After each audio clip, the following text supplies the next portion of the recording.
Hello, everyone, and welcome to week 16, our last week on allyship. And the reading for this week comes from the textbook, and it's essay number 25.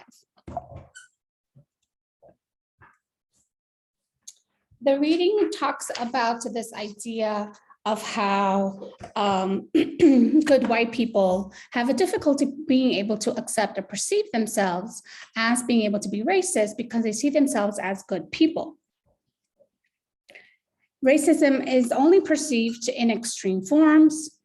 Racist behavior is not limited just to mean or bad people, is the point that the reading is trying to make, and discusses the need to focus on the impact that people's behavior has versus what's in one's heart when determining whether behavior is considered racist or not. The reading also aims to debunk this idea of my best friends are, that is often used as a way to demonstrate that someone isn't racist. So she problematizes the use of friendships with people of color as evidence of not being racist. Having friendships with people of color does not prevent whites from making racist statements, as we see in the reading. And racist statements often made in the social backstage away from BIPOC friends also demonstrates that white folks who have friends who are people of color are not immune from being racist or making racist statements.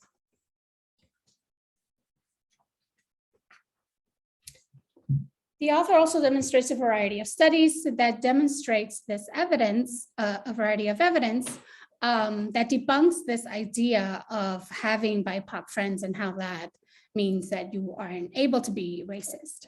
So what the studies show is that claims of BIPOC friendships aren't necessarily true, and that these are often exaggerated. So they really have maybe acquaintances or coworkers or someone that they have in their class, but these relationships don't really last outside of those spaces or beyond those spaces. People who see themselves as racially tolerant become less so the smaller the social distance between themselves and BIPOC people. So the reading, for instance, talked about how someone might be acceptable of having BIPOC neighbors, but they're not necessarily okay with having their children marry a person of color. The reading also talked about competitive situations like a workplace promotion makes visible racial intolerance among coworkers. For instance, when coming up for a promotion, they may be required additional evidence of worthiness of that promotion by colleagues and supervisors who are white, whereas before these same colleagues and supervisors were friendly towards them. So all of this raises questions about how close of a friendship do people who claim to have BIPOC friends actually have. The difference between being a friend and an ally is best represented in this quote that appears in the reading. Over familiarizing with people of color, i.e. I hang out with people of color so I'm not racist, reduces race to a lifestyle choice and can offer an easy way out of difficult anti-racism work. Appreciating a diverse group of friends or colleagues does not take the place of confronting white privilege, addressing internalized white guilt, or responding to the biases of other white people. The reading also talks about a number of characteristics of being an ally. For instance, an ally works to dismantle forms of oppression from which they benefit. They also take responsibility for the changes needed to be made in society. They take action instead of waiting for someone else to do it.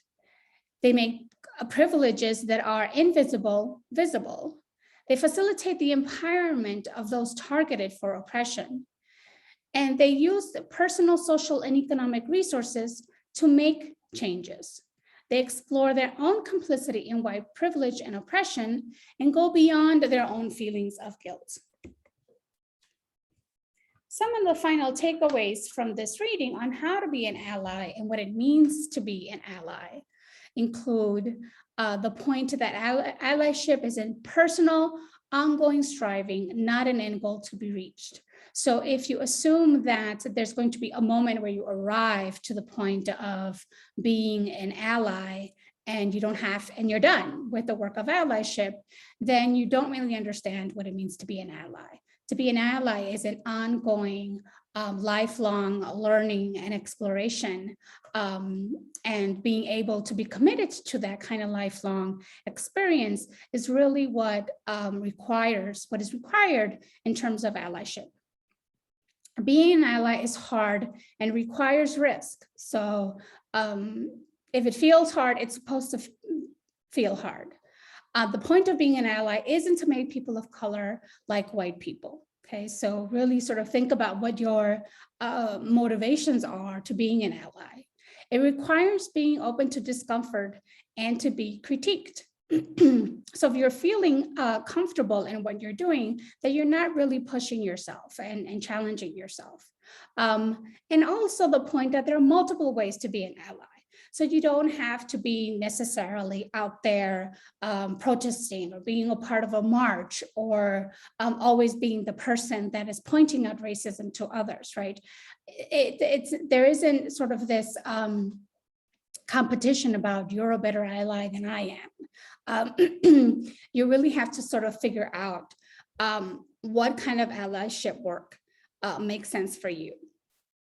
And I'm finally including a short clip on further tips for how to be an ally.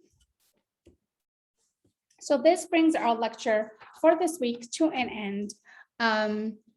Please make sure to keep an eye out for information about finals week on Canvas and links to the final quiz, as well as any further information about the end of the semester. If you have any questions, as always, you can reach out to me or reach out to Caitlin. I hope you guys have a good week. Take care.